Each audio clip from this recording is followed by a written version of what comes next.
গরু বন্ধ করেছে, মোষ বন্ধ করেছে, খাসি তো আছে, ঠিক বলছে না ভুল বলছে? ডুম্বা তো আছে, ভেড়া তো আছে, যে কোনো একটা দিয়ে হক আদায় করতে হবে, বুঝলেন? যেটা পাওয়া যাবে সেটা নিয়ে হক আদায় করতে হবে।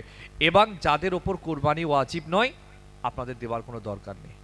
আগে কি হতো, অনেকের ওপর ওয়াজিব নেই কিন্তু কুরবানির গরুর 7টা ভাগার একটা ভাগা দিয়ে দিত, এরকম আছে না? নয় যে আমি কুরবানি ওয়াজিব নয় কিন্তু আমার শখ একটা কুরবানি দেবো, একটা ভাগা দিলেন। তাদের জন্য আর এই ব্যাপারটা আমার মনে হচ্ছে একটু চুপ করে যাওয়াই ভালো। আমি কি বোঝাতে পারছি তো নাকি? যারা সাহেবে নেশাব, যারা মালদার, তাদেরকে কুরবানি দিতে হবে। গরুর সরকারের হুকুম, আপনি দেশে বাস করবেন আর দেশের আইন মানবেন না তা তো হবে না, দেশের আইন মেনে চলতে হবে। এবার যাদের ওপর কুরবানি ওয়াজিব, আপনি মনে করছেন যে গরু হবে না, কুরবানি দেবো না, গুনাহগার হতে হবে।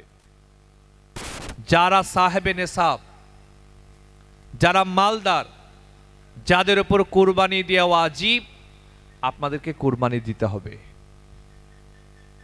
গরু বন্ধ করেছে, মোষ বন্ধ করেছে, খাসি তো আছে, ঠিক বলছে না ভুল বলছে? ডুম্বা তো আছে, ভেড়া তো আছে, যে কোনো একটা দিয়ে হক আদায় করতে হবে, বুঝলেন? যেটা পাওয়া যাবে সেটা নিয়ে হক আদায় করতে হবে। এবং যাদের ওপর কুরবানি ওয়াজিব নয়, আপনাদের দেওয়ার কোনো দরকার নেই। আগে কি হতো, অনেকের ওপর ওয়াজিব নেই কিন্তু কুরবানির গরুর 7টা ভাগার একটা ভাগা দিয়ে দিত, এরকম আছে না? নয় যে আমি কুরবানি ওয়াজিব নয় কিন্তু আমার শখ একটা কুরবানি দেবো, একটা ভাগা দিলেন। তাদের জন্য আর এই ব্যাপারটা আমার মনে হচ্ছে একটু চুপ করে যাওয়াই ভালো। আমি কি বোঝাতে পারছি তো নাকি? যারা সাহেবে নেশাব, যারা মালদার, তাদেরকে কুরবানি দিতে হবে। এবার আপনি বলবেন দেশে বাস করবো আর দেশের আইন মানবো না, আপনি তো দেশ বিরোধী কাজ করবেন, আপনি তো ঝামেলায় পড়ে যাবেন। কে পাশে দাঁড়াবে? কেউ দাঁড়াবে না, তখন কাউকে খুঁজে পাবেন। আর যদি মুসলমানরা, কুরবানি কি গরু দিয়েই দেওয়া দায়িত্ব, অন্য কিছু দিয়ে কুরবানি দেওয়া যাবে না? অনেকে পাগলা হয়ে যাচ্ছে, এত হুকুম আছে বাদ দিয়ে শুধু গরু নিয়ে পাগলা, যে গরুর গোস্ত বন্ধ হয়ে গেল কি হবে রে বাবা? আরে বন্ধ হয়েছে তো কি হয়েছে? কিছুদিন যদি বন্ধ হয়, ঘুরিয়ে উপকার আছে না? নয়, আমি সব কথা মাইকে বলছি না, কিন্তু বুঝতে তো পাচ্ছেন, যদি কিছুদিন আমরা গরুর গোস্ত বন্ধ করে দিই, খাওয়া যদি বন্ধ করে দিই, কেনা যদি বন্ধ করে দিই, উল্টে যদি আমরা রাস্তায় আন্দোলন করি, এই গরুকে মাতা বলো, তোমাদেরকে রাষ্ট্রীয় পশু ঘোষণা করতে হবে, যারা বিক্রি করছে তোমাদের মাকে বিক্রি করা বন্ধ করতে হবে, উল্টে যদি আমরা রাস্তায় নামি, কি হবে তখন? কিছুদিন সবর করেন, শান্ত থাকেন, দেখবেন অন্য রকমের খেল চালু হবে। ঠিক বলছে না ভুল বলছে? সোশ্যাল মিডিয়াতে নিজেরাই তো দেখতে পাচ্ছেন, পাগলা হয়ে যাচ্ছে, কান্নাকাটি শুরু করে দিয়েছে, কি হবে রে বাবা, এই আছে সেই আছে। ঠান্ডা হন না। যারা চামড়ার ব্যবসা করে, চামড়ার জুতো হয়, চামড়ার বেল্ট হয়, চামড়ার ব্যাগ হয়, তারা যাবে কোথায়? কি কথাটা আমি ভুল বলছি নাকি? একটুখানি কি না, রনি আর কাদের 500 করে 1000 টাকা। ভাইজান, আমাদেরকে প্রশাসনের আইন মেনে, সিস্টেম মেনে আমাদেরকে চলতে হবে, আর এই কাজটা আমাদেরকে করতে হবে। কুরবানি বন্ধ এটা বাজে কথা, অনেকে বলছে কুরবানি বন্ধ নয়, গরু বন্ধ। আপনাকে যারা ওয়াজিব এদেরকে দিতেই হবে, যেমন করে হোক দিতে হবে, না হলে গুনাহগার হতে হবে। আল্লাহ আমাদের সকলকে তৌফিক দান করেন। এবার প্রশ্ন, কারা কুরবানি দেওয়ার ওয়াজিব, কাদের ওপর কুরবানি ওয়াজিব, এটা প্রশ্ন আছে না? নয়, সাহাবে নেশাব মালদার যারা, 52.5 ভরি রূপোর যে দাম, সেই পরিমাণ টাকা যদি এই সময় কারো কাছে থাকে, ওই লোককে কুরবানি দিতে হবে। আর 52.5 ভরি রূপোর কত দাম? 1 লাখ কত টাকা দাম? সামথিং 1 লাখ সামথিং, 1 লাখ 10, 12 হাজার, 15 হাজার এরকম হবে।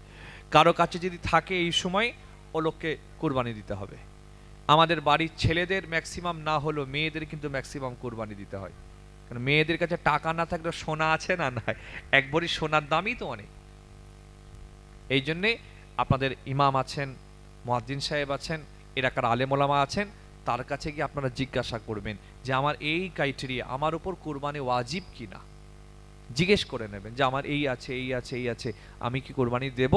জিজ্ঞেস করে যার উপর ওয়াজিব আপনারা আদায় করবেন। আল্লাহ কবুল করুক।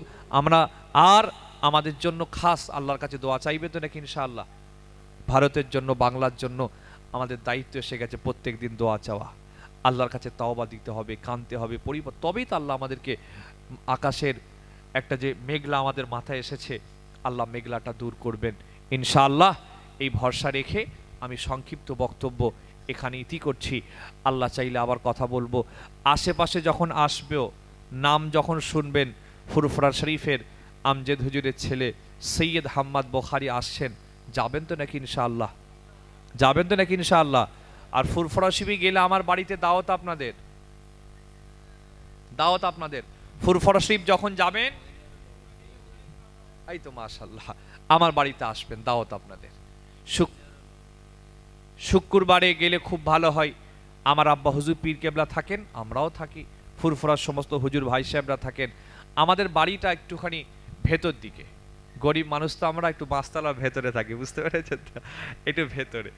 যে দাদা হুজুরের মাজারটা পার করে ছোট হুজুরের মাজার, সেইটা পার করে তালতালহাট পোল ব্রিজ, ঠিক বলছি তো নাকি, পার করে ডান দিকে ঢুকতে হয়, একটুখানি ভেতরে যেতে হয়। সৈয়দ হোসেন বুখারী রহমাতুল্লাহর মাজার, বিশাল বড় লম্বা মাজার। আশা করি আপনারা সকলেই কম বেশি গেছেন, গেলে আসবেন ইনশাআল্লাহ, দেখা হবে, কথা হবে। এই তা